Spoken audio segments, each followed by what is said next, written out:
OMT Online Dynasty, we are back here for our Week 7 game of the week. As you can tell, our Old Dominion Monarchs were on a bye this week. We didn't really have too many great games going in Week 6, so we didn't have a game of the week for that. But now we are getting into the conference action. We had an unbelievable amount of fantastic games. Very, very difficult to narrow it down to one game of the week for us to focus on. But if you are going to give me an option to focus on a Navy triple option Flexbone team, that's what we're going to do. So our game of the week is going to feature Halves 24 and his Georgia State squad, who will be in that Navy playbook taking on Navy, the Midshipmen, and one of our newer users here, Elevated Anaconda, in the Oregon State offense. So if you haven't seen any of these before, what this is, 32 user online dynasty. We're into 4 custom conferences, all relegation based. So depending on how we did last year, set up our conferences for this season. How we do this season is going to set up our conferences for next year. Well, after the game and everything, we will take a look at how the conference standings are sitting as of right now in Week 7, because top 2 matters a lot, because that'll move you up one conference, but bottom 2 also matters now, because that's going to bring you down to the next conference. So we'll go over all that kind of at the end. Also, if you are interested in potentially joining the online dynasty, that is going to be all done through the Discord. The link for that should be down in the description below. Just hop in there, make a post, tag me, DM me. You just got to let me know you want on the wait list. I will get you on there. I think we have 15 people on it as of right now, but we just went through 8 or 9. So it can go quick, but it might take you a month or 2 or something to get on there. And then if you're in for College Football 26, you'll have first chance to get in for College Football 27 as well. So, okay, so our game of the week, Georgia State and Navy, we're going to have game breaks featuring a Mountain West clash. That is our top conference between Toledo and James Madison. We're going to have halftime highlights of some of our other user games, and it was an unreal week. It was a ton of fun. But before we get into the actual game, let's go take a look at the depth charts of these two squads. Start with Halves 24 and Georgia State, who will be led onto the field, of course, by Rich Bellin, the Bellin Wall, one of my favorite quarterbacks to watch in this entire dynasty. 80 overall, 91 speed, great agility, great acceleration, magician, option king, shifty, and sidestep. Definitely a quarterback you have got to keep your eyes on if you are going against Georgia State. At halfback, some more just danger all across this backfield. Deshaun Reeder, shifty, sidestep, 360. KJ Jackson at 6'4", 225 with shifty and sidestep, and Keon Haskins with a bronze shifty. Unbelievable top 3 running backs. If you're going to run offense like Navy, yeah, backfield's pretty dang important, and Georgia State has got that down. Unbelievable. Haskins will be starting at the fullback position. Of course, in the Flexbone, fullback actually does matter quite a bit. Wide receivers don't matter quite as much, but our top 3 here looks pretty dang nice. Austin McGee, 80 overall, 94 speed, 360 double dip, recoup, and sidestep. Fulton, 93 speed, 6'1", and then Levi Levine, 6'2", but 97 speed. Don't imagine we'll be seeing too much of these young freshmen down here, but the top 3 receivers look pretty good. A lot of speed, a lot of explosiveness on this Georgia State offense. Tight end Lane Waddle. Sure, 79 overall. I don't know why I even concern myself with how to pronounce these names. They're like all made up at this point. It doesn't, I can call them whatever the heck I want. Lane Waddle, we're going with it. At our starting tight end, and a really good backup here was Sage Reynolds, 6'3", but 88 speed on our tight end. So very, very fun looking offense here for the Panthers. I'm guessing the offensive line is not that great. I know we did, I think it was a little while ago, but we've done Georgia State a few times for game of the week. I love watching the Navy offense, and I do remember this offensive line not being too hot, and my memory was correct. It's a pretty rough offensive line, but defensively, we do have a bronze quick jump on one edge with Corey Wake, a right edge. I mean, 81 speed for a pure power edge. Not too shabby. Defensive tackles, we're going to have a pocket disruptor workhorse here on Mr. Mullings, and looks like that's about it. Of course, more workhorses. That's just the name of the game. Getting workhorse on all your defensive tackles, just the way it works out.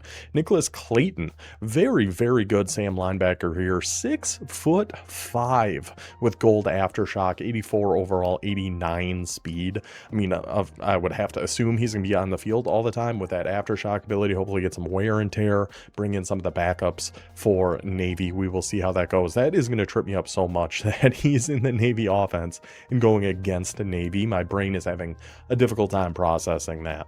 We're going to do our best to overcome it. At will linebacker, another really solid 6'3" robber, 86 speed. So a couple really good linebackers. I would imagine we will see Georgia State in a lot of like nickel, 2 sub linebacker sets, and use Cohen and that other linebacker whose name I already forgot. At corner, more good speed here, but only 5'9" on Callum Ostergaard. I don't care what it says his hometown is. He's from like Sweden or something. 95 speed though. I mean, good speed across the secondary here. Fabian Keith, 6 foot tall, 94, 6 foot tall on Cossey, also with house call, and then another 94, but also only 5'9". A good base of corners. I would still guess we would be best off in a nickel type defense, but we will see. Causey is going to be up at free safety. That makes sense. You want to make sure that house call is out on the field somewhere, and that speed is nice too. And Ronnie Crum will be our strong safety. So that's how Georgia State looks. Let's go take a look at Navy in the Midshipmen. And I know it's very difficult in these kind of dynasties to actually build up the service academies, but the more I'm thinking about it, the more I think I'm going to take a service academy in college football 27. How it works, everybody that's going to be in the dynasty, it's a draft with a random order. We set a star limit for this year. It was 2 stars.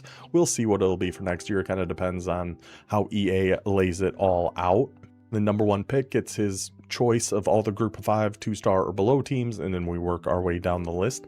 I'm pretty confident I can take one of the service academies. I think in our initial draft, we had somebody take Navy. I don't think we had anybody take Army or Air Force. They just have such cool alternate uniforms. There's just a lot of good stuff going on. Even if the recruiting and things might be a little bit more difficult, I'm very, very tempted to grab one of the service academies next year.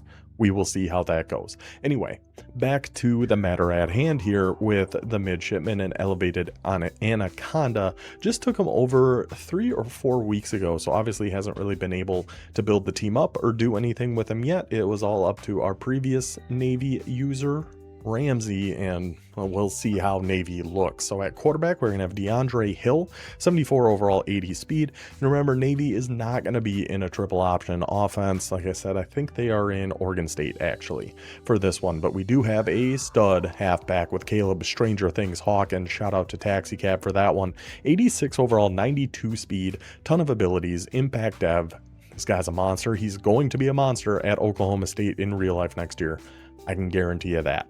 At wide receiver, we are going to have, ooh, boy, it's tough. It's tough sledding with the service academies. It's very, very difficult to get guys in here, especially at these skill position spots. But we are going to have Dante Hennessy, 5'9", but 91 speed. Sammy Dove, I mean, he is 6'5", impact dev. Slow though. And then Mr. Magoo, impact dev, 90 speed wide receiver. Tight ends, yeah, not looking too hot. Shaq Clayton, only 74 speed. There's only really so much you can do with a service academy, and especially, it's not elevated Anaconda who put this team together. He's just trying to play the cards that he got dealt. Offensive line, let's see if we got any standouts here. No, pretty similar offensive line we saw on both guys there. Defensively, let's see, we got a gold recoup here. No abilities, a lot of true freshmen on this squad here too, because I do think it's tough to A, recruit, and B, use the transfer portal with these service academies. So combine those two things together and it makes things pretty tough. But we do have a very good defensive tackle here from Prior Lake, Minnesota, which I'm pretty sure is right by where I was actually born. Shout out Minnesota. Shout out Apple Valley. So one good D tackle. Okay, so a pretty weak defensive line. We would have to think Georgia State's triple option flexbone offense should be able to do okay against that defensive line. I love the looks of this guy. Holy cow. Jeremy Levis, freshman, impact dev, already 89 speed, 6'3", 235. Okay, okay. Pair him with his Malachi Boone, and we actually got a couple really good Mike linebackers here with Navy, and a solid enough will. Devontae Balaj, 6'2", 220 pounds, normal dev but true freshman will linebacker. A lot of true freshmen on this defense. It'll be interesting to see kind of where Navy goes from here. Secondary, we do have a platinum house call on Mr. Hinton here, 6 foot tall, 87 speed. I was just gonna say Jameis Winston. I just couldn't get that out of my brain when I saw this guy's name. Jamerson. I'm gonna call him Jameis Winston at corner 2. Poindexter, Sherwin Poindexter. I'm telling you, sometimes these automated names by EA are just preposterous. I'm guessing this was by EA and not an edited name, but that's crazy. Travis Ivy, 6'2", 89 speed, true freshman. I mean, again, I really like the looks of the true freshmen that Navy has. Obviously, their overalls are going to be very low, but Impact Dev already 86 speed, Impact Dev already 90 speed on these two true freshman corners. Telling you, this Navy defense, it's going to take a year or two, but they got some pieces in place here. Free safety, a redshirt freshman, 6'2", only a normal dev there, but then Deontay Johnson here too. Impact dev, true freshman. The true freshman class of this Navy team actually looks really solid, except maybe for this guy, Diego Lombardo, our backup strong safety, only a 45 overall, 82 speed. Would expect Navy to be in the market for a new strong safety, but that is how the two teams are set up. We've got an unbelievable classic game here in a week where we had 3 or 4 unbelievable classic games. We will have some bonus coverage at the end to get the end of Toledo versus JMU. Like I said, we'll have some halftime highlights of some user games. It was a fantastic week. Excited to get into the game. Good luck to Havs. Good luck to Elevated Anaconda. Let's get to it. And we are off. Georgia State going to be starting with the ball first here, and this game is all going to be from his perspective. Thank you for figuring out how to get that VOD back on. Very excited to watch this one. So they are going to be coming out in a little pistol full house here. One of my favorite triple options in the game. And look at KJ Jackson using that big boy frame, bouncing right off the tacklers, picking up 13 yards on the first carry. But yeah, something about that pistol full house triple option just for me makes the read so much easier. And we could easily see there that defensive end was kind of staying put, waiting for the outside run to the right. So let's just give it to Jackson, let him do his thing. Now, what in the world is this play? Got a motion coming over there, and then it's a screen to... We see something new every time we watch some of these Flexbone teams. I tell you what, I don't think I'd ever seen anybody call that play, but that looked pretty dang nice. Set up the motion, get the screen over to KJ Jackson again. If we're getting Jackson the ball, we're doing something right here on offense. That guy is unbelievable. So now we're on the right hash. We have to worry about a rocket toss to the left here if we are Navy. There it is, Deshaun Reeder. Is he able to get to that edge? Ooh, good user defender there by number 40. Elevated, I'm just going to call you that. To get to that sideline and cut him off before Reeder was able to turn the Jets on there. Potentially a big play. And of course, like all of our other game of the weeks, we are just going to be watching the first full drive of each offense before we start hopping around a little bit here. So back into some pistol full house, right flat. Oh, maybe up the seam. Ooh, a touch late on that, and that free safety almost makes the play on that. And inside third, it looked like a little cover 3 there from Navy. Just a that's devastating, man. But we know it is a pretty low overall defense, pretty much across the board. But we still expect them to be able to make a play on that one. So now we're gonna go. Looks like just a little run right up the middle to Reeder. Yeah, I mean, we know Georgia State's offensive line isn't very good, but Navy's defensive line might even be a little bit worse. And I think if we just want to run this ball up the middle, we're going to be able to pretty much at will, I would have to imagine. So we'll see if that's something Georgia State is going to go to a little bit more, but we are going to be going... I wasn't going to say outside here, but that, of course, was a triple option. Try to cut it up with the Bellin wall, gets brought down after just a gain of 3. A little Flexbone normal for Georgia State. Let's see, X-Dig, such a good play. I am surprised that we have KJ Jackson over on the left as our halfback 2 and not our halfback 1. But Oh, I was going to say maybe that's exactly why he goes on this streak from the wingback position. He is wide open there, and Bellin just airmails that ball. I mean, that's wide open. We had the drag open going over the left too. That's the beauty of X-Dig. That drag is almost always going to be open. Almost always. You really have to user it to try to take that away. So now we're going back to our pistol full house, going back for a play fake, lobbing one up the right side. But there, that Navy secondary, they might not have the highest overall, but they've got some dogs. They've got some fight. Get in and break that one up. 4th and 7, 48-yard field goal attempt here. Oh, I mean, that's perfect.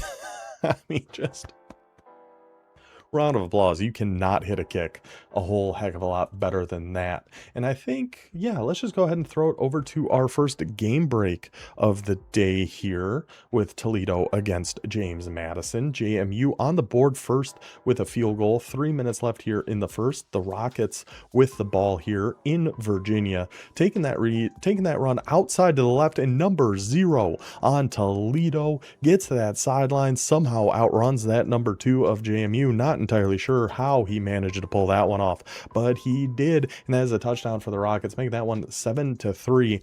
That is a big game in the Mountain West for Toledo, sitting at 0-1 in conference right now. If they can get that win against one of the favorites in the Mountain West, James Madison, that would go a long way for the Rockets. So here come the Midshipmen right away to Caleb Hawkins. Just like what we saw with KJ Jackson, just get it to your star halfback and just let him shove people right off of him. You're not going to bring him down that easy. Hawkins in that left flat takes that one for a nice early gain for Navy. I mean, really, after looking at the depth chart especially, we just got to get this ball to Caleb Hawkins. Like, I'm not sure if I'd have a plan B here if I was using this midshipman team. It's just Caleb Hawkins, and he's just ride him until the wheels fall off. So now a little bunch strong nasty. You know, Oregon State, very meta playbook, and for a reason. It's a very, very good offensive playbook. Trying to go an RPO. Oh, our outside corner there of Georgia State had some different ideas. Maybe coach was calling him over the sideline or something, because he took that way outside. And we are able to throw that one into our 6'5" Sammy Dove. Pushes us into Georgia State territory here after just a couple plays. But yeah, Oregon State's got a few different bunches. I think they have the Y-off trio close. That's very good. Going back to Caleb Hawkins, 97, able to bring him down from behind. Just a lot of really, really good formations in that Oregon State offense. Y-off trips. I've never been a big Y-off trips guy. I know that tight end RPO here is really good. 0-1 traps a really good run. They I don't know. I just have never really been able to get that formation to work great for me. We try to go to Caleb Hawkins again. This time it seems like that Georgia State defense kind of zoning in, zeroing in a little bit on Hawkins. Brings him down for a loss of 1. 3rd and 8. Going to some spread flex. And we see Georgia State's got all their safeties down, which they can 100% do considering the speed they have. The outside corners are backed up quite a bit here. This might just be a cover 4. If I had to guess, maybe a cover 3. Yes, it did look like a cover 3 there. When those outside corners and Stefan Jerry gets in there for a sack, but those outside corners were 10 yards back. That pretty much tells you, unless they're in a covered shell, that they are backing up into deep zones. So it's either a cover 4, could be a cover 3, but you know those outside guys are actually going to be dropping all the way back. But good defensive stand there for Georgia State. Gets that ball back with a 3-0 lead. And it does not take them long to take advantage of that defensive stop. Ball at their own 32. They just got a little first down there going to KJ Jackson. Back in, I think this is tackle over, something like that, where you actually have tight end over on the left. And there's the legs of Bellin being able to roll out, find some time, go right underneath to Reeder, gets into open space, and nobody on that Navy defense is going to be able to catch Deshaun Reeder. Takes that one all the way to the house. Touchdown for the Panthers. Early 2-score lead. Pressure's mountain here. I mean, it's very early, but anytime you're down 2 scores, you really feel that pressure on offense. Let's see how Navy can respond. Coming down a little trio for wide receiver strong. Another very good formation from the Oregon State offense. Going with that little drag and go. That route gets me every single time. Every single time. I stay down and I don't expect the go part to come. It leaves them wide open right over the middle like we just saw there. That was Jamichael Hope on that reception for the midshipmen. Already puts them into Georgia State territory here again. Just like on that first drive though, we got to be able to take advantage of this opportunity. We have an injury there to Causey, who was the free safety for Georgia State. The corner moved up to free safety. We tried to get a run in there to Hawkins, and we saw that gold aftershock light up on Georgia State's linebacker. We still got Hawkins out there though. I don't know how effective Aftershock is. I know last year it was really, really good. But we're going for a screen, and there goes Caleb Hawkins. Look at that blocking set up unbelievably. The whole brigade, the warships were out, setting a clear path for Caleb Hawkins to get into the end zone. And just like that, Navy is right back in this one, 10-7. We'll jump ahead just a little bit here as we got Georgia State now threatening to extend that lead. 4 minutes left in the second quarter. Pushed it down to Navy's 35-yard line here. Had a big third down conversion earlier, about a 3rd and 15 or something like that. Got the drag again. Seems like Navy's been giving up those drags, and that's Reader. Oh my goodness. Reader, I barely even know her. Finds him on the drag and just bounces right off 2 tackle attempts there. These halfbacks of Georgia State are making life absolute. Where was that guy going on, Navy? Did you see that on the replay? He was a good 8 yards outside the quarterback and was just still heading straight. I don't know what the thought process there was. We try to go a seam shot again to KJ Jackson, utilize that height, utilize that speed, but another very close call for Georgia State. That one does fall incomplete though, keeps it a 2nd and 10. I wouldn't hate to see some more of these drags. As we tried that X dig earlier from Flexbone normal, Reader was wide open on that drag going to the left. We saw it on that last big pass play Georgia State had. Wouldn't hate to see some more of those. We are going to pop a run right up the middle there. Keon Haskins taking that one. I'm pretty sure I called him Deshaun Reader earlier. It's 32 and 23. Easy to get those mixed up. Takes that run up the middle for 5 yards. Going to a little wing bone or flex bone empty. I love this formation. I think this one is so fun. We'll see. Yeah, now we're utilizing a drag there on Deshaun Reader. It's open again. Yeah, those drags, man. Absolutely killing them on the drags. And Deshaun Reader, a nose for the end zone, pushes that one in. Georgia State on the board with that touchdown. Let's throw it to, yeah, we'll go ahead and go do a game break now.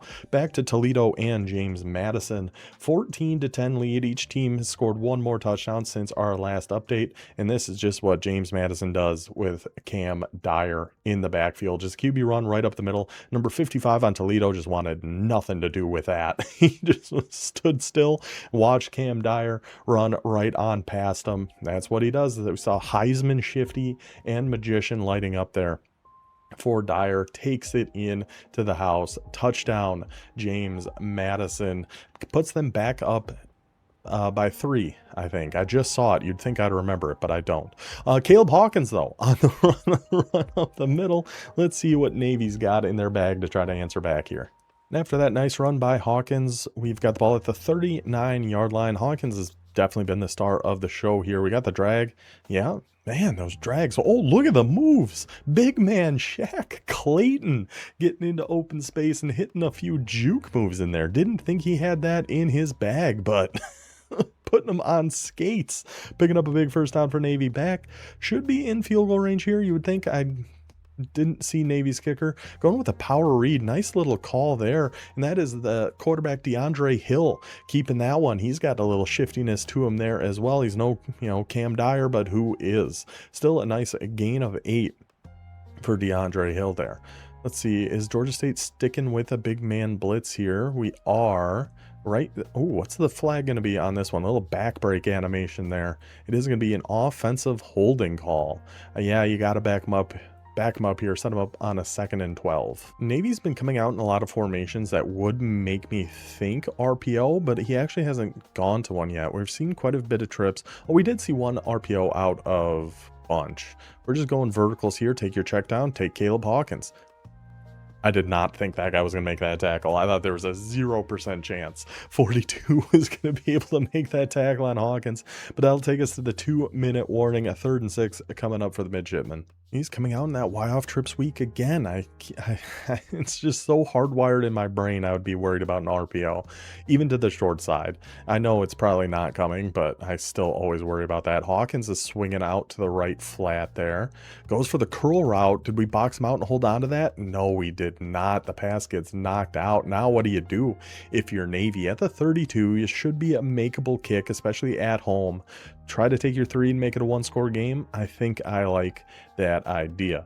And I am just going to mention right now here, actually, hold on real quick. I'm going to pause this for a second, because I did just add a new rule about the field goal block like glitch that you can do. So if you call load block left, and it's a very specific thing, just don't user this guy right here. I'll put something in the Dynasty announcements and everything about it. But if you user this guy and hold your left stick a certain way, you kind of loop right through here and can very easily block the kick. Blocking the kicks from the edges, totally fine. Just anything but load block left in usering this guy. I just want to make sure we mention that, because I know there are some block kicks. I don't think there are any in this game, but I know there were some in some other games, but they were all pretty legit.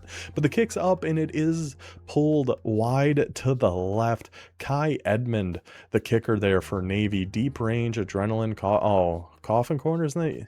Yeah, that's a punting ability. Oh well, kicks up, kick is no good. Let's see if Georgia State can extend this lead before half. Going with a different kind of triple option here out of the pistol full house. Going to keep it this time with Bellin. And we actually made that guy miss, but we did. Oh, look at big man number 97. That's the kind of hustle. That's the kind of heart we like to see from our future sailors. Getting out to that left boundary and making a tackle on that play. Hell yeah, 97. Heck of an effort there, brother. Going with a play action. We have KJ. We have KJ streaking down the field, and that one Bellin hits beautifully. Catch him in that man coverage. Go with that play action. They take one step down, and against a guy like KJ Jackson, that is just an absolute death sentence. Takes that one in for the touchdown. Georgia State up 24-7, but I promise you one thing, this game comes down to the last play. I wouldn't pick it as game of the week if it was a blowout. You guys should trust me on that one. Let's see if Navy can get something going here before half. And so far, so good. Navy's got it down to the 39-yard line. A couple pass plays in there to Caleb Hawkins has put them in this position. Love what we're seeing from Navy.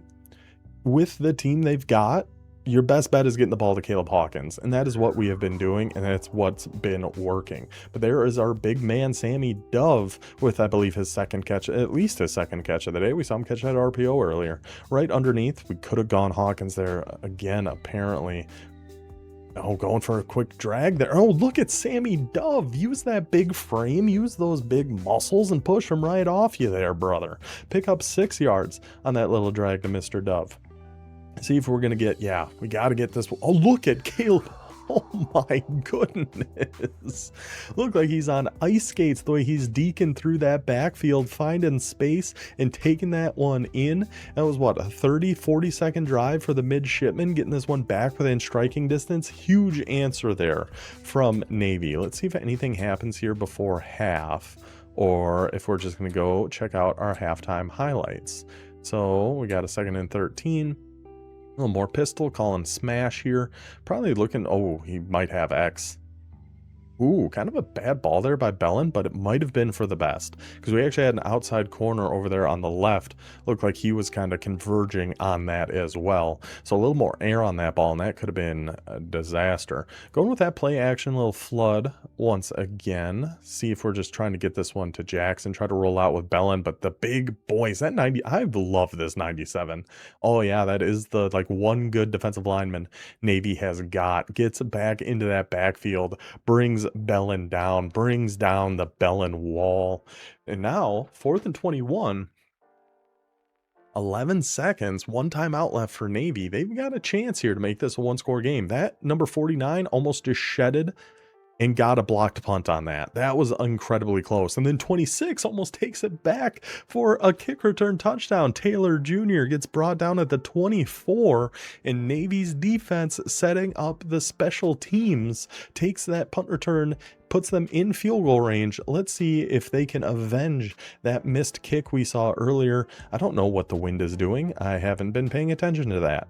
But 3 seconds, kicks up, kicks good, and Navy from 24-7 pushes it right back to 24-17 at halftime. What a swing here in Conference USA right at the half. And now that we've hit halftime, let's take it to some halftime highlights of some other user games that have happened so far here in week 7.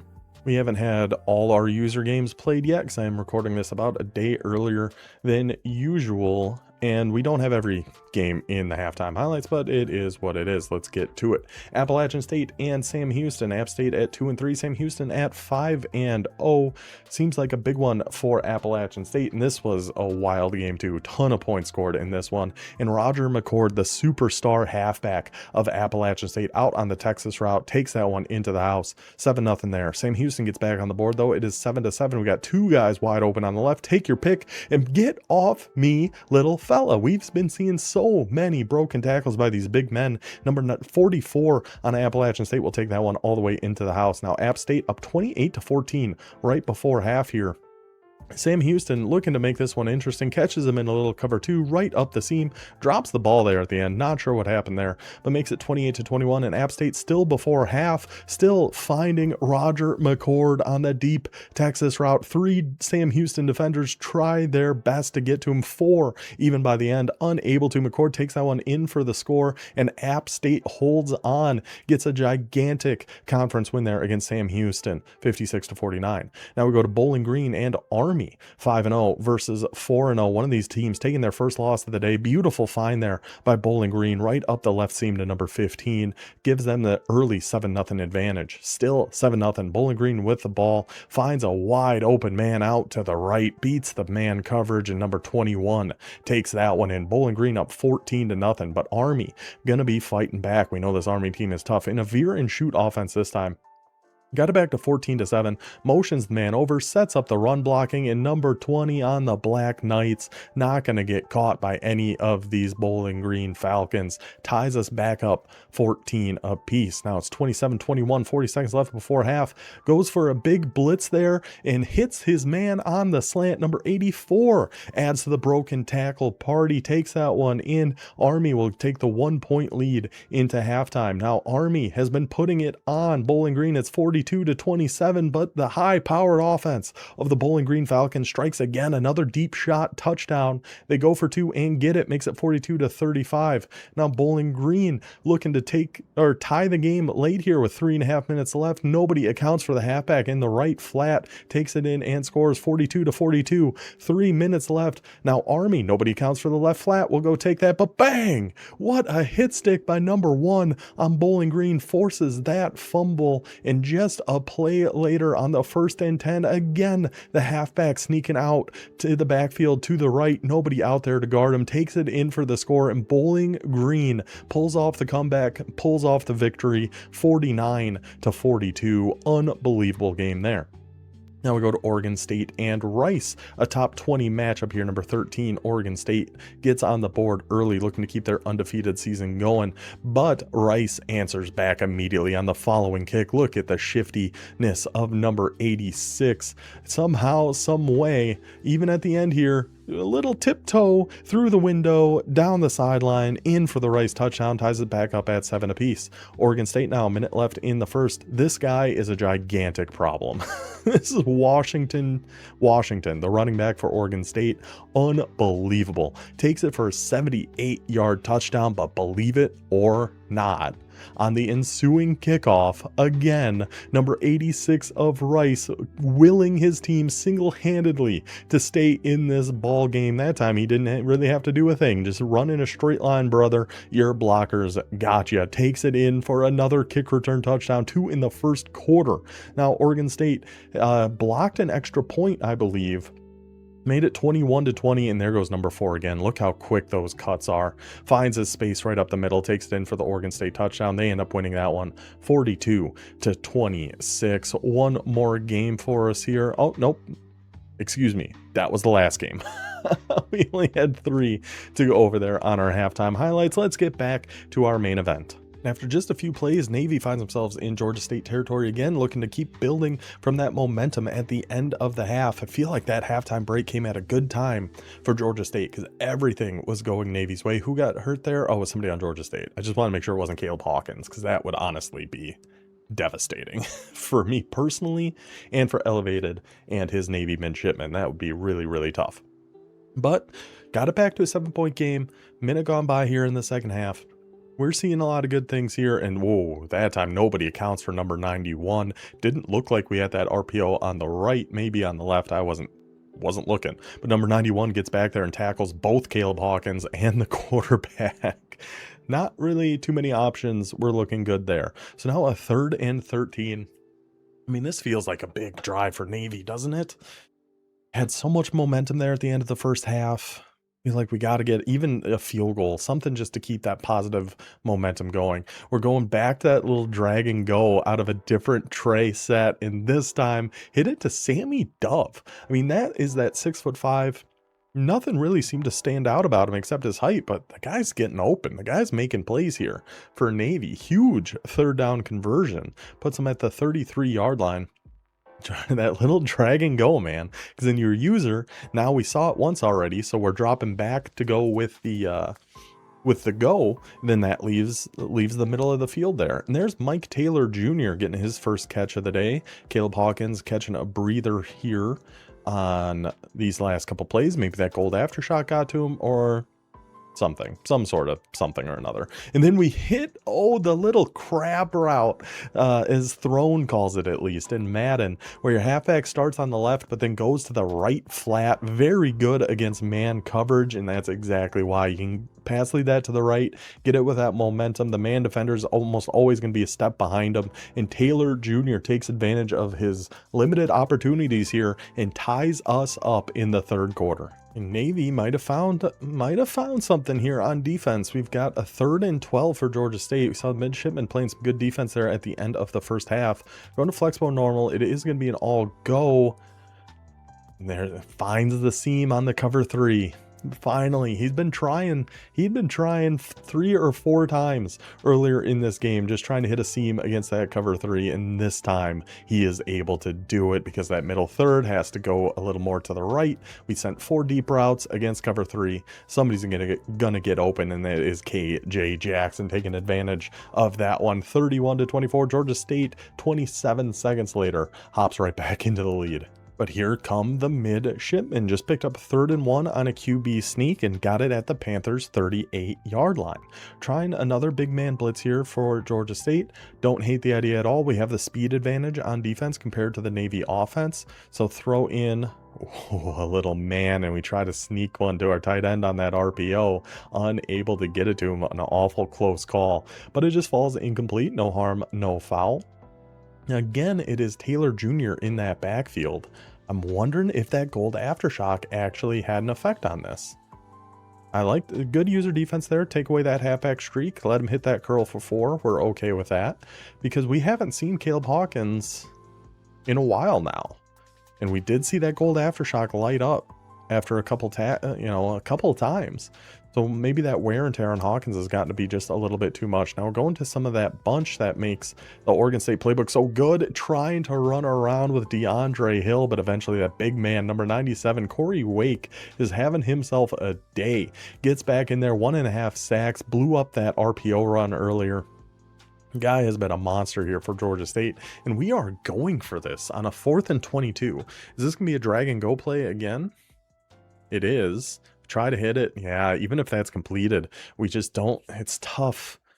It's tough. 4th and 22 is just a tough situation there with the Navy offense. We just don't really have the speed to convert that. It makes it very, very difficult. Now we're going with Orakatos. Beautiful blocking out there. Let number 87 throw that block. Yep, beautiful. Ran that unbelievably well. Because once we get out here, I'm going to actually pause this one for a second. Once we get right here, right, if we keep pushing this outside, 87's not going to get up there and make this block. You're going to have a one-on-one. Maybe you can win it. Maybe you don't. You slow down a little bit. You cut this back inside right there.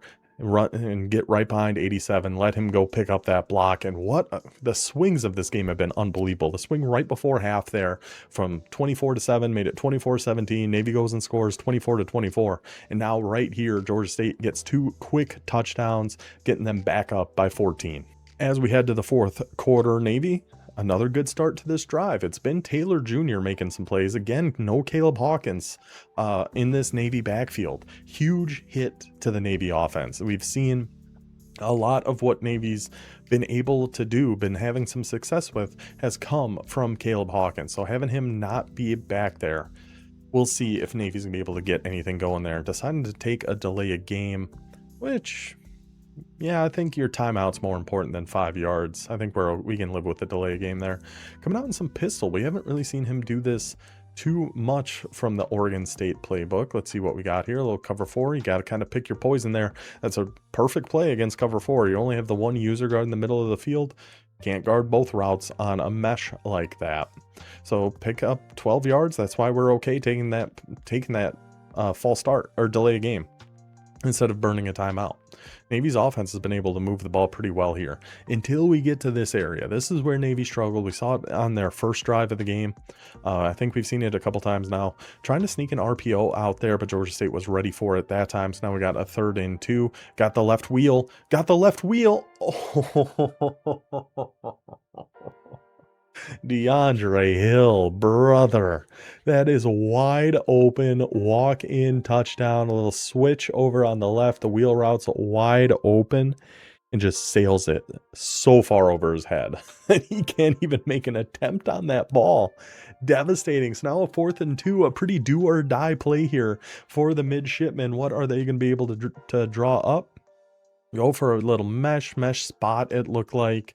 You got to throw something, and unfortunately that one goes right to Georgia State defender. So you might be thinking, hey, this one looks like this one could be over, right? It's a 14-point game, 5.5 minutes left, but I would tell you, you're a fool. Let's jump ahead a little bit. Georgia State looking to take advantage of that turnover, but facing a 3rd and 13. Navy's defense getting after him here. Bellin has some time eventually, though. That pass rush does get in there. Sent a little linebacker blitz, gets by the offensive lineman. And now Georgia State's having to punt. Navy getting that ball back, and only took, what, 20, 30 seconds? Something like that for them to get the ball back. Obviously, the field position going to be much worse here. Now at their own 38 as opposed to Georgia State's 38, but I don't think you need me to tell you that. Let's see how Navy is going to get going here. Going right back to the halfback. I'm telling you, he's no Caleb Hawkins. But this Taylor Jr. has been pretty dang impressive here, too. Taylor Jr. and Sammy Dove on the Navy offense have been kind of my 2 standout guys here so far. Going to try, a little verticals. We potentially could have had something deep there, but just take the quick one, take the easy one, get it to Shaq Clayton on his little tight end drag there, pick up that first down. Now we're back where we were. It took about a minute off the clock, but we're right back at that 37-yard line. All the time in the world. Well, not all the time in the world. We do want to score pretty quick here. But we do got some time. Tight end corner out against man coverage. Here now Shaq Clayton. There's that gold aftershock again. But now Shaq Clayton finding some separation, finding some space. Really, Navy's had really good success against the man blitzes, it seems like. Seems like almost any time Georgia State's gone to one, Navy's had a good answer for it. So now we're going to be back in some zone. Take that tight end drag. User is there, but it stays a step behind it. We get it back to Shaq Clayton. Breaks that first tackle. I thought for sure he was going to break the other one too. It was going to be a touchdown or something. But instead, it's just a gain of 3. Let's see if we go back to the flat. Not another holding penalty, man. Is it? Yeah. Oh, defensive holding. I don't know if I've ever seen that called in a game of my life. Defensive holding on Georgia State gives Navy the first down at the 11-yard line. 3.5 minutes to go. So now, time obviously a little bit more of a concern at this point. But still, with all 3 timeouts, I think we're okay. Find the spot. mesh spot. The guy sat down, which maybe I thought he was going to keep going, but even Dante Hennessy finds a soft spot in the zone, sits perfectly down, and Navy down by 7, 3.5 to go. We're gonna have one more game break here of Toledo against James Madison, and then we are gonna get to our bonus coverage of this after Georgia State and Navy. So Toledo down by 3 at the 2-minute warning, but at James Madison's 20-yard line. See if they can take the lead late here. Looking for the drag, but the user defender is right there for James Madison, and number 19 is going to take that one to the house, making that a 10-point game. Minute 50 to go, but that game is far from over. JMU up 31-21, minute 50 left. We'll pick up pretty much exactly where that leaves off here in just a little bit. So now Georgia State going to start trying to work that clock a little bit, back in that pistol full house, going the run up the middle to Deshaun Reeder, picking up 8 yards. Like I said at the beginning, I really think Georgia State could just run this ball up the middle every play and run out the rest of the clock. I truly believe that, especially against a set like that.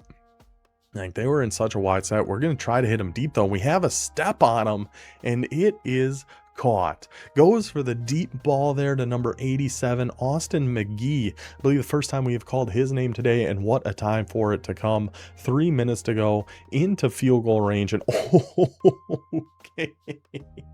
KJ Jackson.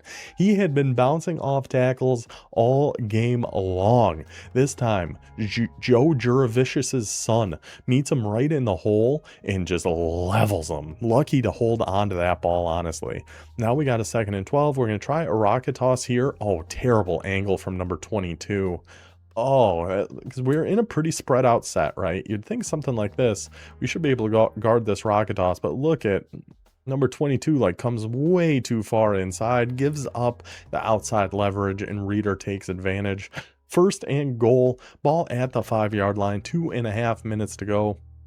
Georgia State seems to be in pretty prime position to put this one away. I mean, I think we just got to go some inside runs here. I don't even know who 21 is. I have that written down. Must be that 4th string halfback or something. But yeah, you'd think we're just going to take some inside runs here after the 2-minute warning. Or we'll come out in flex mode empty. That's an idea. That's a thought here too. Is this going to be the wingback sweep? It is. I'm surprised. Oh, we took one step inside there. If we were able to actually keep our momentum going outside to the right, I don't think anybody was catching Reeder. But we do know halves, Georgia State loves to run that wingback sweep and cut it up and find a gap in there. But I'm surprised we haven't seen it at all this game. We might have, just from parts I skipped or something, until we got to a 1st and goal at the 2. I'm surprised we're not seeing more inside runs here from Georgia State either. Navy's now going to a lot of, I mean, this is 2 down linemen. We got 2 guys in a 3-point stance. We got, it looks like, an outside linebacker over on the left. I would be running this ball up the gut. We're going to triple option, trying to get it outside. A late pitch, but gets away with it, at least in terms of holding on to the ball. But it's a 3rd and goal now at the 10. Still a field goal. Puts Georgia State in a really, really good spot here, obviously. But that was risky, man. That was a late pitch that Georgia State tried to get away with. And they did. To be fair, they did. But now from a 1st and goal at the 2, we've got a 3rd and goal at the 10. Flipping through our pistol full house. Trying to find something we like here. I feel like we got to run the ball. Make Navy use a timeout. Yeah, going. Oh, he tried to pitch that. You saw his guy kind of like pump fake that pitch. I think Georgia State tried to pitch that, which if he got that off, could have been a touchdown to Reeder. That was a very, very close call. Now a 4th and goal. Gonna go for our field goal here. Do we get a blocked kick? I don't remember. I don't remember. We will see. 38-31 field goal, trying to make it a 10-point lead with 1:13 to go. 1 timeout left for the Midshipmen. We do. He comes around that edge, gets the animation. Georgia State, I just hate how they do that in this game, where it's like your kicker just goes, like your whole process just goes in slow motion when they get that jump. Like, look how slow this is. And you know right away, like, oh, this is going so slow, this is getting blocked, and there's nothing you can do about it. You just have to sit and be sad. And that's a totally legal, totally fine blocked kick. You come around the edge, you get the animation like that. No harm, no harm in that. You time it up just right and block the field goal. So now Navy, after the blocked kick, has the ball, minute and 9 seconds, only one timeout, a 7-point ball game. Crazy. I told you there were some crazy games this week, man. There were some real wild ones this week. So 38-31. Looked like some sort of bunch. Just go for that curl route. Who is that? 81. Tyrone Hawkins. Caleb Hawkins. We can't have Caleb Hawkins out there apparently, but we'll get the next best thing. Tyrone Hawkins. Trying to roll out to the left. We got some room to run. Just go ahead and take it. Pick up your first down. Stop the clock at least a little bit here. Totally fine. You could. It would have been an aggressive throw to try to hit that post that was going over there. I wouldn't have hated it though, because we do have a lefty quarterback. So now we find our little check down here, and that's Tyrone Hawkins again. Picking up that Hawkins name. We'll just assume they're related. He's, you know, my brother or whatever. Can't be out here, but we need a Hawkins to make plays for Navy. I'll do it my dang self. Dropping back to pass again. We got that post that time. Must have been some match coverage or something. They were all dropping way back with that streak. Left it right open underneath to LaRon Calloway. So hearing a lot of first-time name calls here. Navy's diving deep in that bench, trying to find some playmakers to make something happen for the boys. Dropping everybody back deep, just hit a little curl. The user almost. Oh, that was close. That was close. The Georgia State user sees that curl just a second too late. It's complete, and now we have got a 2nd and 5 goes. Oh man, that user defender of halves a couple plays in a row now was right on that curl, was just a split second too slow, was on that return route just a second too slow. 3rd and inches, 12 seconds on the clock. Navy looking to potentially tie this one up and send it to overtime, looking for the flood. It's not there. Goes back over the middle to the curl, and again the defense. He has just been one step off the past 3 passes, but that's also credit to Navy to be able to throw those before he's getting down there. 6 seconds on the clock. Who is going to get the early advantage here in Conference USA? Looking to get that promotion up. Or are they? Yeah, they're Conference USA. I think. They might be American. We'll check it. We'll check later. But 6 seconds on the clock. Go. Take it off. Take off. Take off DeAndre Hill. We maybe could have gone to that seam on the left, but you got so much open space in front of you. You're Navy. You should have a quarterback that can take off like that, and he does. DeAndre Hill finds a spot, and Navy does not want to go to overtime. We are going to decide this game right here, right now. 1 second left. 2-point conversion. Can we? What happened there? I thought we could have taken off and run with our quarterback here, honestly. No, it looked like we had this guy. Oh, he gets bumped. Actually, exactly where I paused it. Unbelievable pause job by me. He is getting wide open over here. It gets bumped right there. And then Hill just throws it 20 yards behind him. It looked like he was trying to throw it to the mascot on the back line there. And he didn't even look like he got bumped by that much, but Hill throws it behind him, and the comeback effort falls just short for the Navy Midshipmen. 38-37 is going to be our final score here. What a game from the boys. Just a wild game. Combined for about 1,000 yards of offense. Georgia State able to run for 150. Navy still ran for 115, but obviously they did much more damage through the air. No turnovers on either side. All around a very even, very competitive, very good game between these two squads. Bellin ends up with 321 and 4 touchdowns, able to start extending that field a little bit, started throwing the ball downfield a little bit more, and it paid off for him for sure. Rushing wise, Reeder 8 for 86, Haskins 6 for 40. I would have liked to see a little bit more fullback dives from Georgia State, honestly. I think it looked like Navy was giving up that middle a little bit, coming out in those 3 down sets, and with the defensive line Navy has, they do have that one good D tackle though, so I understand it a little bit, but receiving KJ Jackson just on those streaks down the field, maybe that's why you have him at halfback too. But the 6'4" halfback has 4 catches, 153 yards, 2 touchdowns, 87 yards after the catch. And Reader, we saw, had that big play touchdown there as well.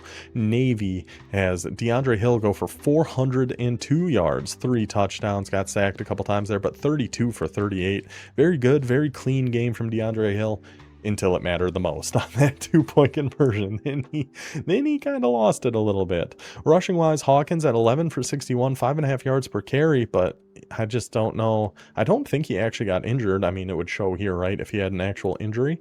I think that gold aftershock just kind of got the best of him. Clayton, the tight end, ends up leading the way with 7 catches for 94 yards. Hawkins was doing some damage through the air here as well. Had 4 for 84 before he had to go out.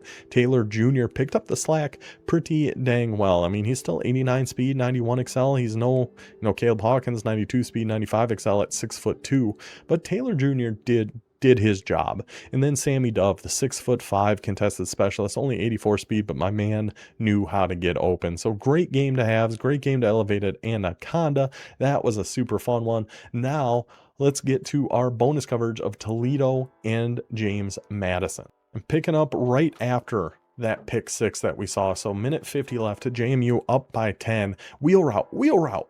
Oh, I think we had that wheel route over on the right. It's kind of hard to see. JMU's shadows on their stadium are a real problem, but we might have had that wheel. We'll just take off with Maddox, our reigning Heisman Trophy winner here, and pick up some good yards anyway. It's a big condensed set, only rushing 3, going man coverage, hit that post right over the middle. Yes, sir. And more broken tackles. Braceful, the graceful. Unbelievable. We've seen so many broken tackles throughout all the games here. Our main event, our game breaks, our highlights, almost all of them have featured some broken tackles here. Now just a couple plays. Toledo down inside the 20, down in the red zone, looking for the post again. AJ Maddox dead on the money. What a throw by Maddox there. Finds his guy number 14, and just like that, now we got a 3-point game with the Rockets. All 3 timeouts too. So JMU needs a first down or 2 to be able to put this one away.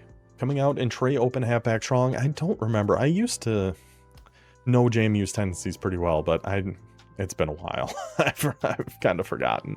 It is Cam Dyer in the backfield, so we definitely have to watch a quarterback run right up the gut. Looked like we had some space if we were able to shake our way through there, and then Cam Dyer gets hurt.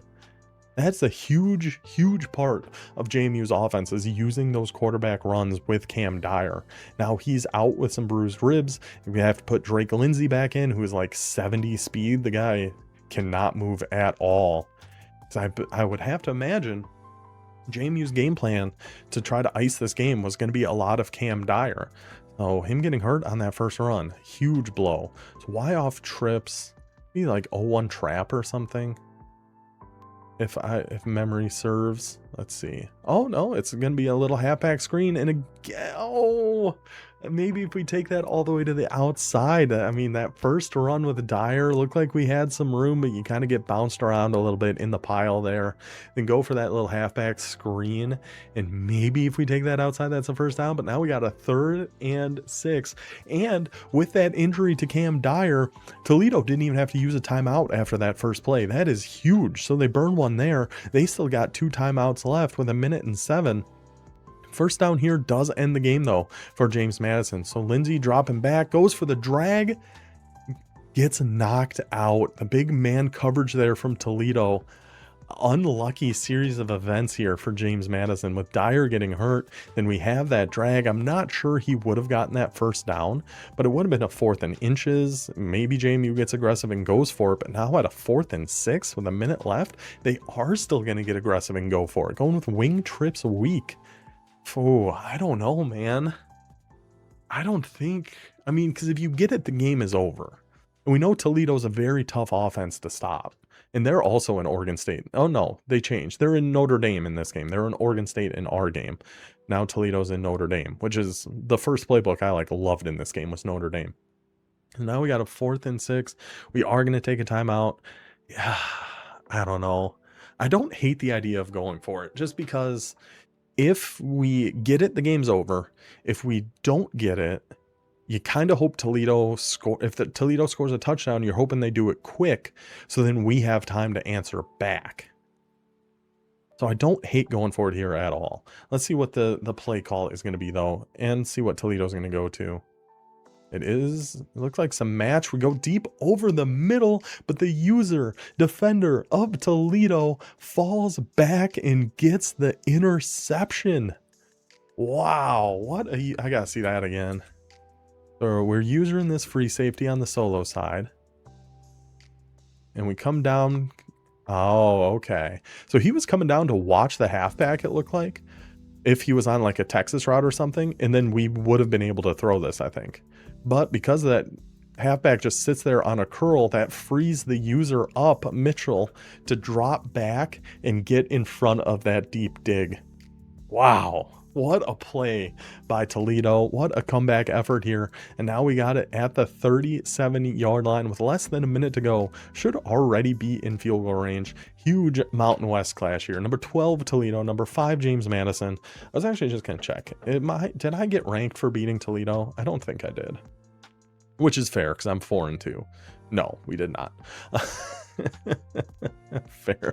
Fair enough. Toledo goes for an inside run there. I mean, they kind of want to work clock at least a little bit. They managed to hold on to 2 timeouts. They got the ball back and still have 2 timeouts. I mean, again, they got lucky with Cam Dyer getting hurt there, forcing JMU to take an injury timeout, but still. Great situation for Toledo, considering we were down 31-21 with less than 2 minutes to go. We had that rusher coming in free, but before he gets home, we find the drag to number 15, picking up that first down. That is something we know JMU likes to do on defense. Send a little blitz, run some man coverage, and hope that pressure gets in there before anybody can get open. Looked like maybe a little match coverage there. We're going for the same thing, take that drag, and I see Toledo's working that clock. They're letting it run. No panic here. This I don't know about. With 25 seconds left, I think you can burn one of your timeouts instead of spiking the ball. But I don't know. I don't know. I see the merit of both sides here. So we're going to be in gun cluster, flipping our formation. Yeah, I don't know. I have never really liked the cluster formation. I know it's good, but for some reason, it just doesn't make sense to me. I don't know. But going with going to the wheel route. Okay, sneaking the quick wheel route out there. We see nobody taking away the quick flats. We can get that one to our guy quick. Picking up a first down. 19 seconds left. Still both timeouts for Toledo. Time is not a concern at all for us in this situation. We're going cluster, which is essentially a bunch. It's very, very similar to a bunch. Going essentially a dagger play here too. And again, they leave the halfback coming out of the backfield. I just want to see this play design here again really quick. I mean, it looked a lot like a dagger out of like bunch strong, except your halfback's on the other side. Right? Because usually like you call a dagger kind of concept here. It's with your halfback, at least like how I like to do it in bunch strong offset. Is your halfback's over here and he's on a streak. So you have the, vertical kind of clearing out zones, open up a spot for your halfback. But with your halfback on this side, it's interesting. But it's essentially just a dagger concept here at a cluster. And we see nobody out there on the halfback. Oh my goodness. What a comeback from the Toledo Rockets. From down 10 with less than 2 minutes to go. And they are going to actually, well, skip ahead a little bit. I don't think anything too crazy happens here. 8 seconds left. Drake Lindsay in the backfield with Cam Dyer. We're more worried about some home run throws, but yeah, just go take away that deep post. Is able to hit one over the deep middle, but time runs out on James Madison, and Toledo heads into Virginia and takes down the undefeated 5th ranked Dukes 35-21. Another unbelievable game. Like I said, we had a lot of good games. We still have a couple that still need to be played here too. But Toledo, slight advantage in total offense there. Rushing, both teams did well, but Toledo 9.5 yards per rush. Let's see, any turnovers, even on the turnover battle, each threw each other an interception there. Huge win for Toledo to get right back on track. Drake Lindsay ends up going 246 yards on 20 for 27. Cam Dyer, I mean, I don't see his injury designation thing popped up, so must have been a pretty minor thing for old Cameron Dyer there. Rushing wise, Cam Dyer, 13 for 99 yards and a touchdown. We actually saw the touchdown in that game break. Jamaris Wilder, redshirt junior, sidestep 360 on bar shifty, takes 4 carries for 25 yards and a touchdown. Rodney Fields Jr., DJ Murray. The backfield James Madison has is preposterous. Receiving wise, TJ Rashad, 6 for 128. Fields out of the backfield, 4 for 42. Cameron Bates, 4 for 37 and a touchdown for Mr. Wilder. Gets 3 for 25 and a score. Through the air, Toledo. We'll see if AJ Maddox is going to make another run at the Heisman, a little back-to-back Heisman Trophy winner. We will see. 259 yards, 17 for 27 through the air there. Rushing wise, JP Powell, 6 for 67 and a score. Isaacs, 5 for 63 and a touchdown. That was the game break we saw, was number 0, taking it down that left sideline. And Anthony Varner, the backup quarterback, gets in there for a score of his own. Receiving wise, the graceful 5 for 89 and a touchdown. Lightning McQueen gets 70 yards through the air here as well, and Isaacs adds another touchdown.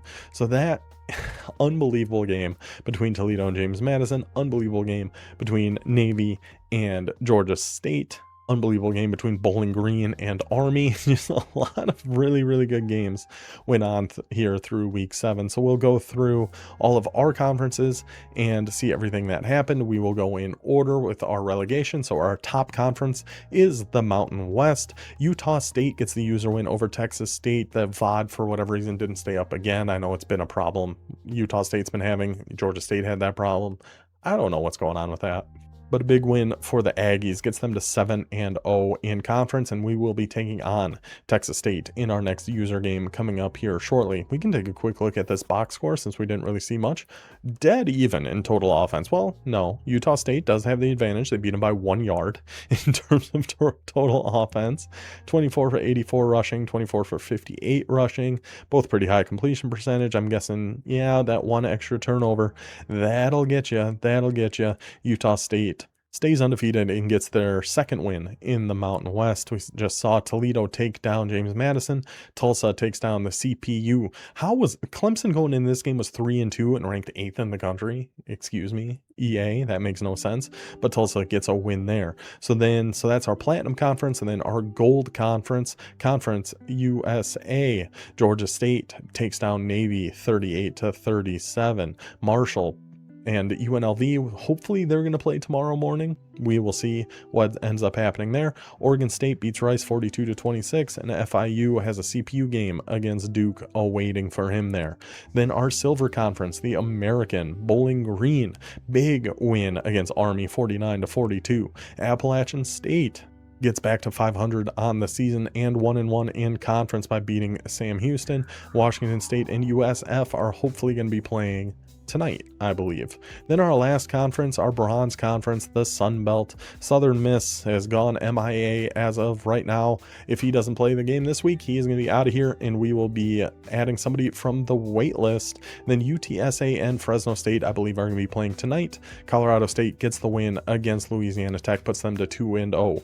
We'll take a quick look at our whole conference standings now. We're about halfway through the season at this point. Obviously, not a ton of conference games have been played yet, but we're going to start to see how things are shaping up, because in this top conference, our Platinum, Mountain West, whoever finishes bottom 2 is going down to the Gold Conference. So as of right now, JMU, Tulsa, and Texas State and Buffalo are all sitting at 0-1. Obviously, a lot of time left here in this season. We have a big game coming up against Texas State next week, and if you finish in the top 2, there's nowhere up to go. So it's just a kudos and a pat on your back for you. So this is now the Mountain West. Our year 2 national champion Utah State, ranked number 2 in the country. Our year 3 national champion Louisiana and Vancy, ranked number 3 in the country. Probably the 2 favorites at this point. Toledo is going to be right up there at the end. I still expect JMU to be up there at the end, and we're just hoping not to get relegated. Luckily, we started with a big win against Toledo. That should help us out quite a bit. Conference USA, so the top 2 in this, whoever makes the conference championship game will be going up to the Mountain West to take the spot of the two guys coming down to Conference USA. Oregon State in the early lead for that one at 7-0, 2-0 in conference, but not far behind them. FIU and North Texas, both 1-0, and Georgia State now sitting at 1-0. Marshall yet to play a conference game.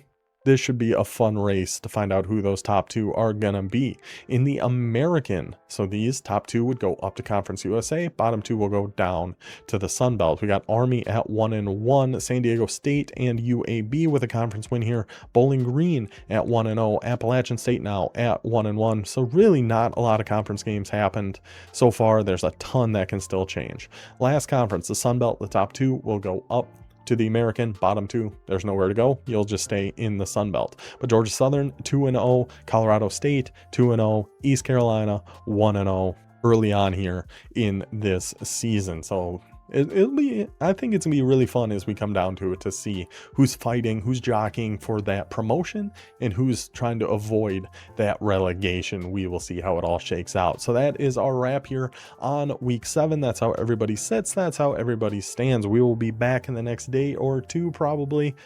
Who knows? It depends when we play our game with our user game against Texas State and our guy Crayon Eater.